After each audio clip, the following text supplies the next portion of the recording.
Ya, oke, mari kita sambung lagi kelanjutan dari novel Gunung Hua. Setelah seluruh murid mulai berlari, Chungmyun pun memandangi mereka sambil menengguk alkohol. Haeyeon, karena ia bukan bagian dari murid Gunung Hua, jadi tidak bisa berpartisipasi.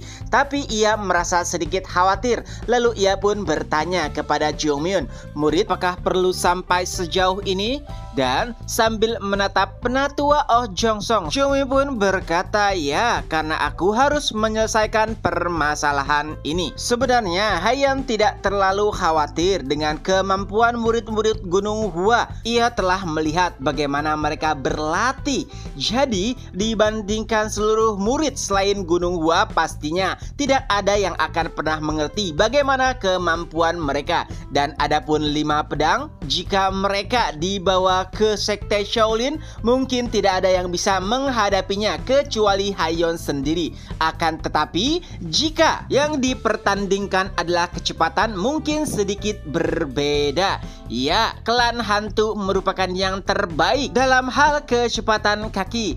Tapi Chungmyun berkata tidak perlu mengkhawatirkan hal tersebut.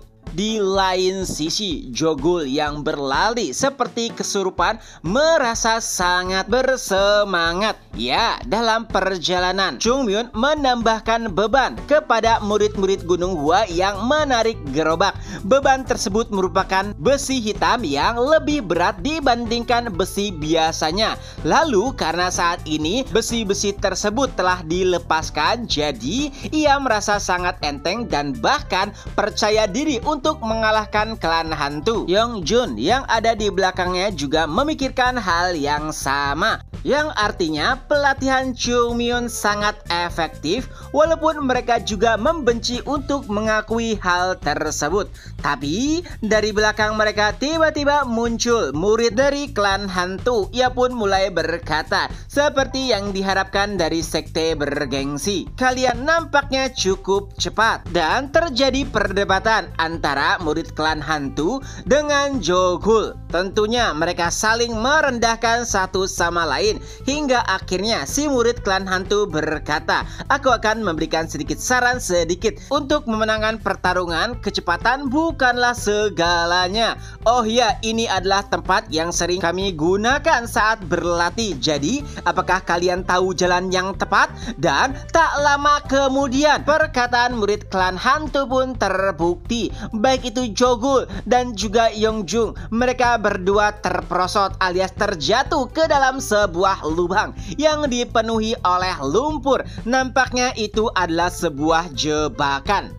Dan dari permukaan, murid klan hantu pun mulai memandangi mereka berdua dan berkata, aku akan memberikan sedikit nasihat kepada kalian bahwa tidak hanya ada satu jebakan selama perjalanan dan akan aku berikan hadiah kepada kalian. Murid tersebut pun mulai menginjak-injak tanah dan yang terjadi, tanah di permukaan pun mulai runtuh dan menimpa mereka. Lalu ia pun meninggalkan keduanya dengan wajah penuh senyuman. Tak lama kemudian, sebuah lengan atau tangan pun muncul dari lumpur ataupun lubang tersebut. Ya, itu adalah tangan milik Jogul dan juga Yongjung. Jogul mulai mengumpat, siapa murid bajingan itu? Sahyung atau senior, mari kita bunuh bajingan itu. Dan Yongjung sendiri yang biasanya tidak setuju dengan Jogul pun menanggapinya, ya,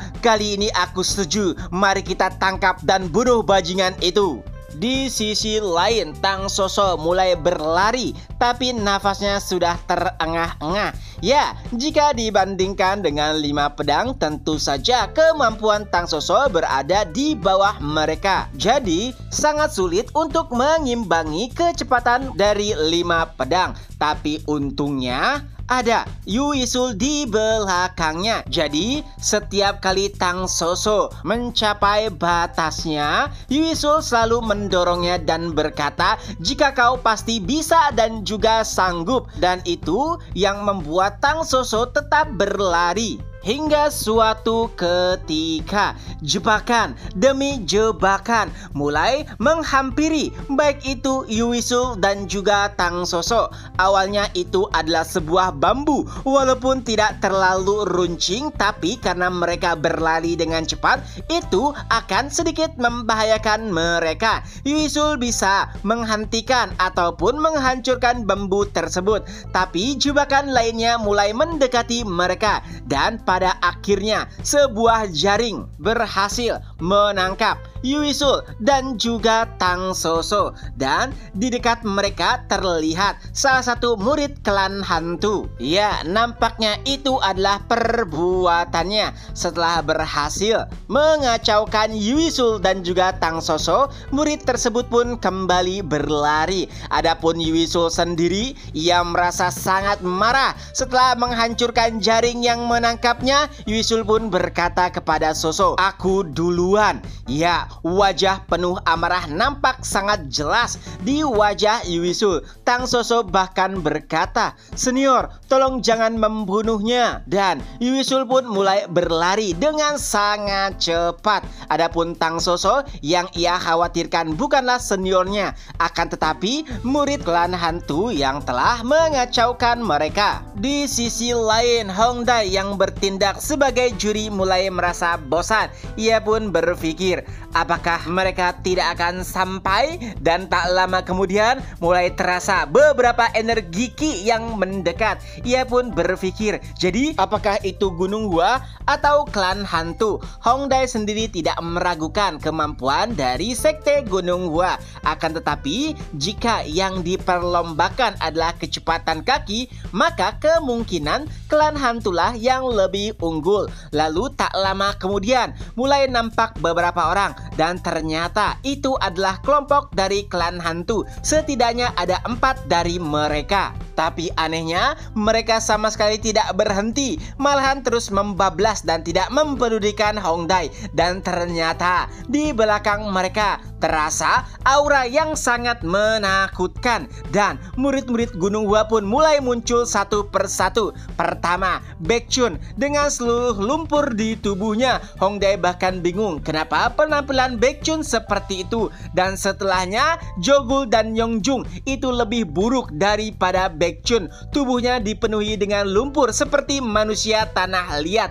Ketiganya nampak sangat marah dan berlari seperti orang kesurupan. Barulah yang terakhir itu adalah Tang Soso. Aura yang lebih mengerikan dipancarkan olehnya. Hongdae bahkan heran sebenarnya apa yang telah terjadi di dalam perjalanan mereka. Murid-murid klan hantu memang saat ini telah memimpin, tapi saat melihat kehadiran murid-murid Gunung Hua di belakang mereka, seseorang pun berkata, "Senior, murid-murid Gunung Hua, nampaknya mereka akan segera menyusul." Akso yang mendengar perkataan tersebut pun mulai menanggapinya.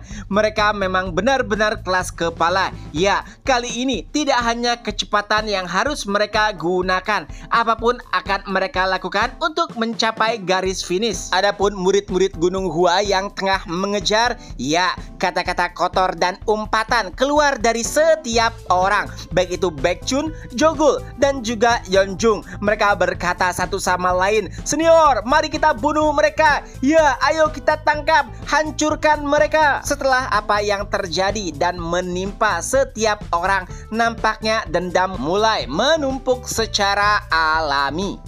Dan untuk mempersempit jarak, murid-murid Gunung Hua pun melakukan cara yang di luar perkiraan. Ya, ketiga orang murid bersiap untuk melemparkan Jogul. Baekchun berkata, "Gul, gigit mereka." Adapun Jogul dengan senang hati melakukan hal tersebut.